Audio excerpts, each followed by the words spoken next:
Hola, antes de comenzar con esta historia, me gustaría que le dieras a me gusta en este vídeo y que te suscribieras para poder subir más contenido como este. Novela. Hermana, en esta vida yo soy la reina. Episodio 476, la reputación de la sociedad. El representante ciudadano gritó como si escupiera sangre. Bandas de ladrones están proliferando más allá de las fronteras y hasta el interior. Hemos solicitado ayuda a Su Majestad el Rey varias veces a través de varios señores feudales locales, pero no hemos recibido respuesta.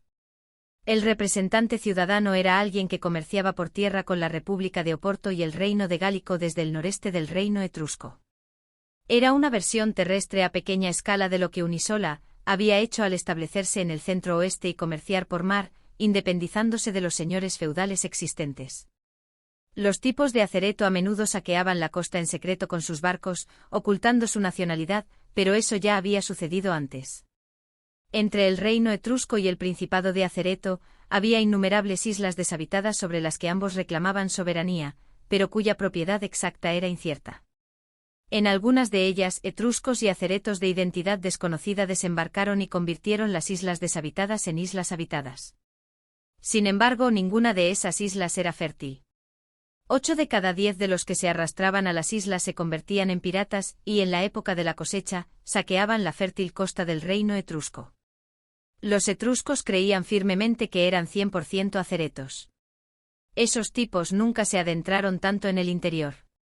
Pero últimamente parece que se han quedado sin comida en la costa y se están arrastrando río arriba hacia el interior, saqueando no solo a los comerciantes sino también a los agricultores comunes. Aquí el hecho de que los comerciantes que se dispersaron por la costa para dedicarse al comercio marítimo se unieran en Unisola jugó un papel importante.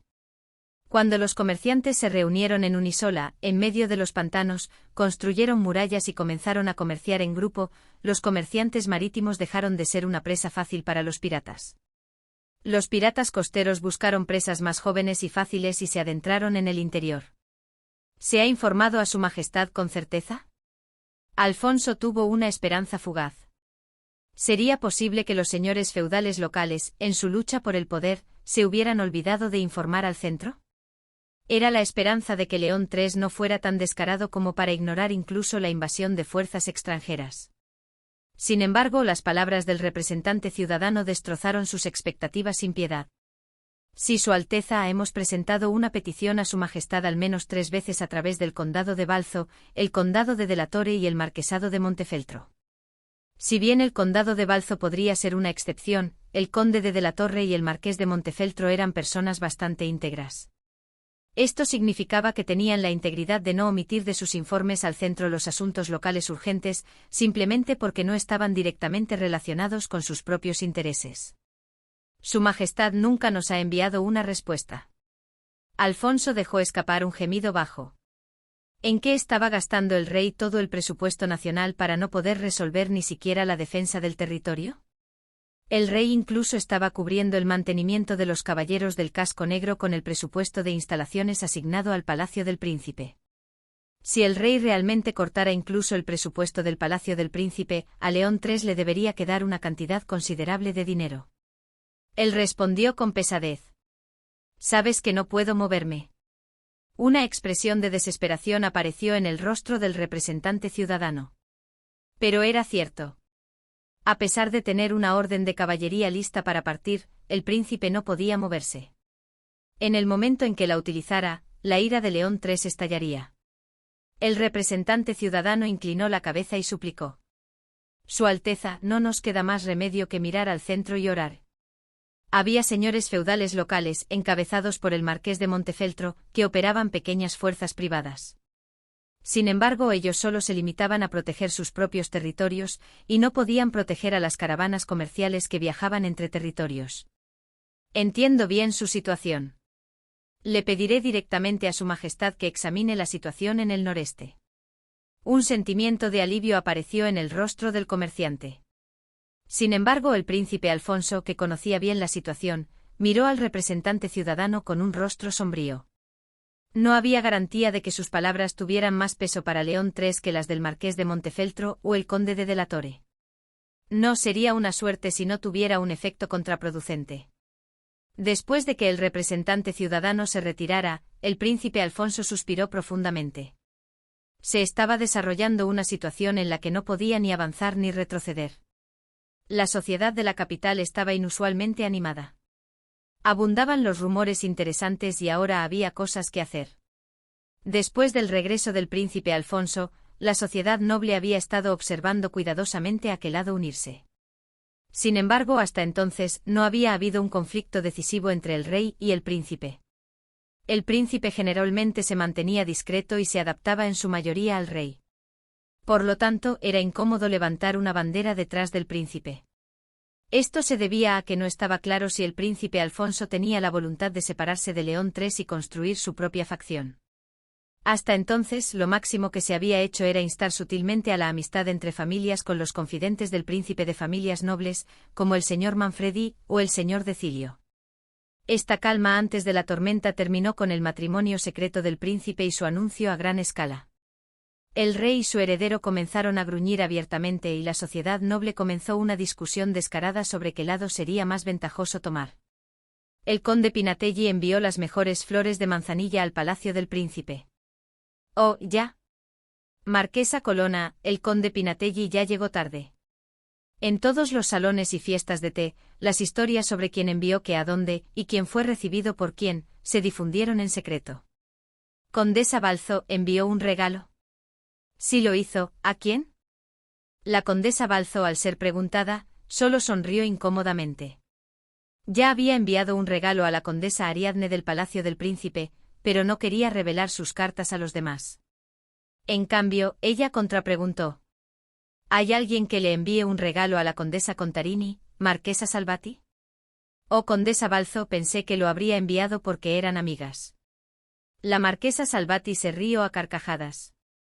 La condesa Balzo, que había estado en la Sociedad de Mujeres de la Cruz de Plata con Isabella en el pasado, se cubrió la boca con un abanico y sonrió falsamente, mirando a la marquesa con ojos fríos.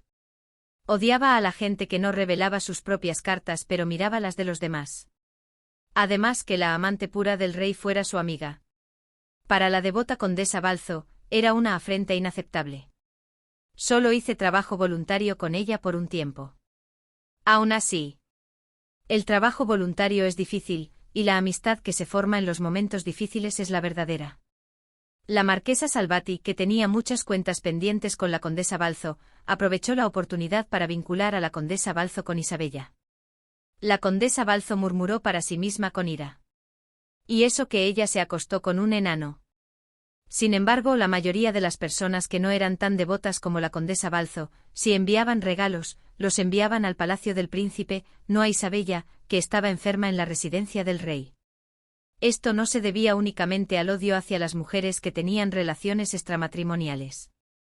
Otras fiestas de té en la capital estaban hablando de lo mismo. ¿En serio? Nadie envió nada, nadie aquí. Hubo tanta simpatía que pensé que alguien de nosotros lo habría enviado. Sí, marquesa Montefeltro. Pero usted dijo que la condesa Contarini era lamentable. La anciana marquesa Montefeltro, que había enviado un regalo a Ariadne, sonrió avergonzada. A la anciana marquesa no le gustaba el comportamiento del príncipe Alfonso. Era una ansiedad que proyectaba en su propio hijo. ¿Cómo puede un hijo desobedecer a su padre y casarse a su antojo y anunciarlo? Es una irresponsabilidad, especialmente con el problema de la sucesión, si se ciega por una mujer. La anciana marquesa estaba insatisfecha con el hecho de que su propio hijo, Petruccio, estaba completamente enamorado de su joven esposa, Gabriele, y no podía controlarse, según los estándares de la anciana marquesa. También debería pensar en sus hijos, no dejarse arrastrar por su concubina. Por eso tengo que mantener la disciplina en la casa. Pero que no le gustara lo que hacía el príncipe Alfonso y que la familia del marqués de Montefeltro apoyara a la condesa Isabella Contarini, eran dos cosas completamente diferentes. No ser lamentable y eso son cosas diferentes. La condesa Contarini era una nueva amante que había surgido como un cometa, pero sufrió un accidente antes de poder disfrutar de su posición por unos días. Aunque el rey ahora era un libertino, nadie sabía cuánto duraría su favor. Dicen que tiene una gran cicatriz en la cara. ¿Su Majestad seguirá manteniendo a la condesa Contarini en el palacio? ¿Una cicatriz en la cara es el problema? Si la golpean así, morirá. ¿Todavía no hay noticias de lo que le pasó a la condesa Contarini? Dicen que desde ese día se encerró y ha estado sufriendo, así que nadie la ha visto todavía. ¿Quizás se están limpiando un cadáver? Imposible. Si fuera así, lo habrían anunciado. No es algo para ocultar, ¿verdad? Es cierto. Si la condesa Contarini muriera, las mentes de los interesados se aclararían, y nadie saldría perdiendo. Isabella, si sobrevivía, no sabía cuándo sería reemplazada por una nueva mujer. Esa era la razón por la que las damas de la alta sociedad, aunque observaban a León III, no podían apostar por Isabella. Además, si se ponían del lado de la condesa Contarini, era obvio que la duquesa viuda Rubina no se quedaría de brazos cruzados. Dicen que la duquesa viuda Rubina también le envió un regalo a la condesa de Mare, marquesa Cepinelli. La marquesa Cepinelli, que se había convertido en la nueva dama de compañía principal de la duquesa viuda Rubina, sonrió incómodamente. «Oh, ¿cuándo se corrió la voz tan lejos?» Esto era una afirmación práctica. Había dejado que las hienas de la alta sociedad descubrieran que Rubina le había enviado un regalo a Ariadne. La razón por la que esta información, que podría haber sido utilizada como una carta, se reveló tan fácilmente no fue solo porque la marquesa Cepinelli no era una experta en relaciones sociales, sino también porque no era su asunto y no se esforzó desesperadamente por ocultarlo.